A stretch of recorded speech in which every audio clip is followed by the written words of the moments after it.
โอ้เห็นยังนี่ซอยจุบ่นี่ ลวก เสือหัน ซอยจุบ่หั่นน่ะ แกงไม่ดีก็ มือใหม่บ่เป็น มือมัน จะเลื่อนแน่ แล้วใส่จุแล้วใส่จุแล้ว ซอยจูพี่น้อง โอ้ซอยจุบ่นี่ สบาย คักอะดี สบายดีปีใหม่สบายปีเก่าตอนรับปีใหม่ ปีเด้อเนาะ เช้าหาเช้าหกรับทีมงานมามวนมาคันมาหน้าพี่น้องโอ้ย ยังมีทั้งขบวนอันนั้นนึง กินซอยจุบ่บ่เวียดมานี่ กินซอยจูซอย โอ้ จู คักอีดี คักอะไรคักแล้วเอาแล้ว เอาเลย เอาเลย เป็นจังหวะ เอาแล้วซอยจุ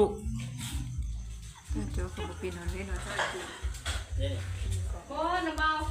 ก็จบไปจะเห็นพยักเห็น ตัวใดอันนั้นบ่อันนั้นก็ตัด ว่าสิเอาไป เขา จุ่มกระเปียกเลยดิ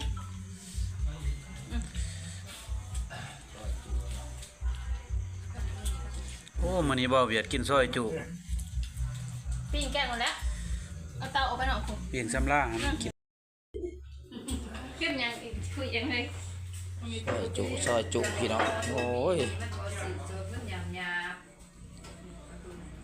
ซอยจูทีมงานมากมวนพี่น้องโอ้ยนี่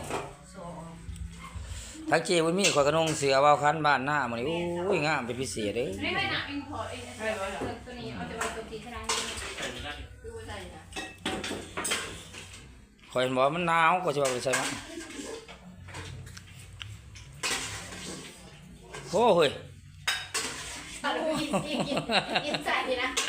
นะพี่น้องโอ้ยซอยจุพี่น้องเอ้ยหัวหน้าคนนี้โอ้ย เด็ด